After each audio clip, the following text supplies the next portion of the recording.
Assalamualaikum warahmatullahi wabarakatuh. Bertemu lagi saudaraku dengan channel saya The Berandal Kebun. Salam sejahtera untuk kita semuanya. Kali ini kita memenuhi request lagi dari sedulur tani kita untuk ngecek tentang penggunaan alat sederhana ini. Nah, di sini kita akan gunakan tanah. Nah, tentu sedulur tani pasti tahu kriteria tanah yang subur. Nah, ini sudah dijelaskan pada surat Al-A'raf ayat 58 yang artinya begini. Pada tanah yang sehat, maka tanaman di atasnya akan tumbuh subur. Dan bila tanah yang sakit, maka tanaman di atasnya akan tumbuh merana. Nah, kurang lebihnya seperti itu, dulur. Dan di sini kita sudah ambil sampel ya. Tanah dari kebun kita. Nih saudaraku, kemarin kita dapat request juga dari Mas Alfiansah. Bro, tolong itu sampel tanahnya dibawa pulang untuk diuji, untuk membuktikan kepada sedulur tani. Oke, kali ini kita sudah bawa, nanti kita akan uji ya. Mudah-mudahan nanti bisa jadi referensi untuk sedulur-sedulur tani berandal kebun dalam mengecek tanahnya. Oke, dulur. Di sini kita sudah ada alat ya. Ini menggunakan bohlamnya 100 watt. Sering kita katakan kenapa harus pakai bohlam yang bening, karena kalau pakai bohlam yang putih, ini air putih saja akan menyala. Untuk itu kita akan tunjukkan cara kerjanya dulu alat ini kepada para sedulur tani. Sebelum itu kita akan uji pakai alat pH ya. Di sini kita akan cek dulu pH-nya, air baku, dan ppm-nya biar transparan turun karo sama berandal kebun. Oke, kita cek dulu pH-nya.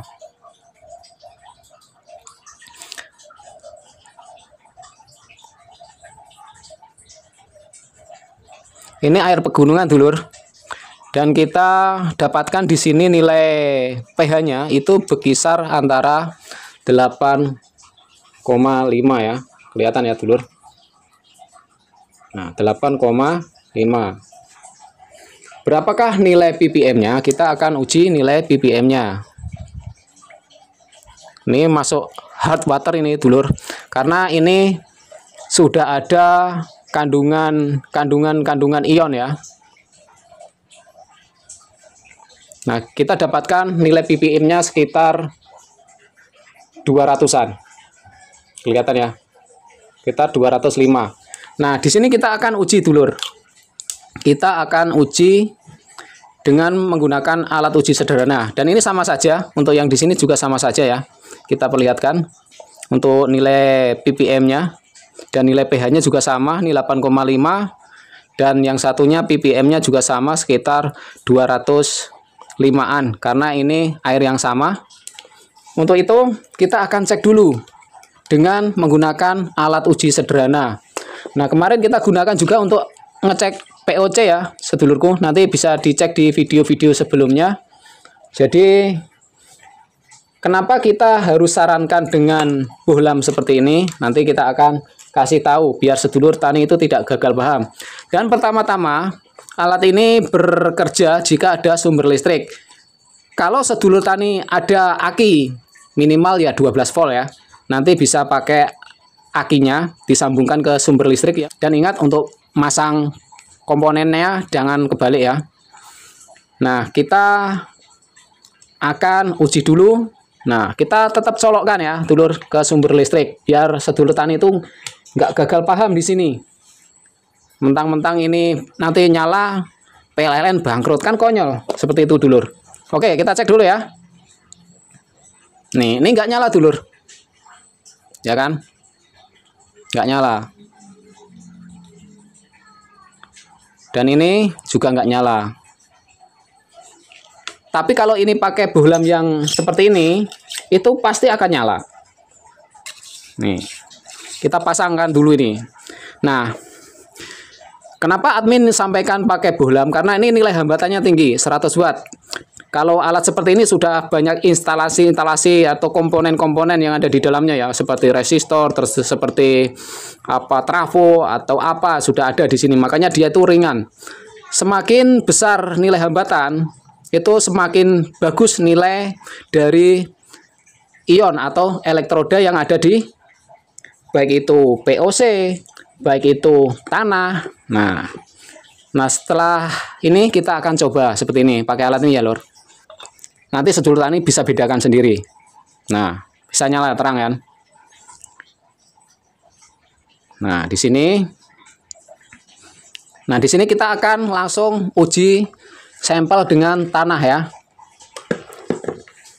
Apakah dengan bohlam yang bening, bohlam yang ini dulur, itu apakah bisa nyala? Nah, kita renggangin dulu. Ini nyalanya seperti ini. Tapi coba kita akan uji itu dengan bohlam yang 100 watt. Apakah bisa nyala? Nah, sedulur tani bisa punya referensi di sini. Tidak nyala. Nah, pada dasarnya untuk mengetahui nilai kesuburan tanah, kita harus basahkan dulu ya. Kita isi dengan air ini tadi. Ini tadi nggak nyala ya dulur. Jadi kita pakai saja air yang ini. Oke. Itu akan mengetahui subur nggak tanah kita. Oke dulur, kita akan langsung uji. Bismillahirrahmanirrahim. Nah, seperti ini dulur. Ini bisa dikategorikan unsur hara yang ada pada tanah kita itu ada dan baik. Tetapi perlu diingat, sedulur taniku, ini tidak menjamin apakah pH tanah itu asam, apakah pH tanah itu netral. Nah, untuk menjawab pertanyaan itu tentu harus pakai alat khusus pH ya saudaraku. Jadi perlu diingat semua ada aturan-aturannya seperti ini tadi. Kalau kita pakai bohlam seperti ini ya, kalau di air biasa itu akan nyala terang. Nah, seperti ini dulur. Untuk bohlam yang ini tadi kan di air ini kan nggak nyala. Kalau pakai bohlam seperti ini akan nyala terang. Dan kalau dicolokkan ke sini tambah terang lagi. Nah, bisa dipahami saudaraku ya. Dan ini untuk POC yang pakai enzim kunyit pasti juga akan nyala terang, tambah terang. Ini gasnya masih ada sedulur. Nih. Nah, nyalanya semakin terang. Kemarin ada yang bertanya, "Bang, efektif mana POC itu dispray apa dikocor?" Nah, sebenarnya ini pertanyaannya ini pertanyaan mudah dijawab. Karena apa? Karena pada dasarnya sumber dari segala sumber tanaman itu adalah tanah.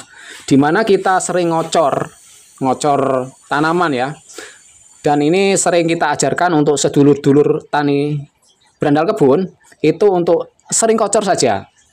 Biasakan untuk ngocor itu di pH yang netral, seperti di video yang ini yang kemarin kita sampaikan.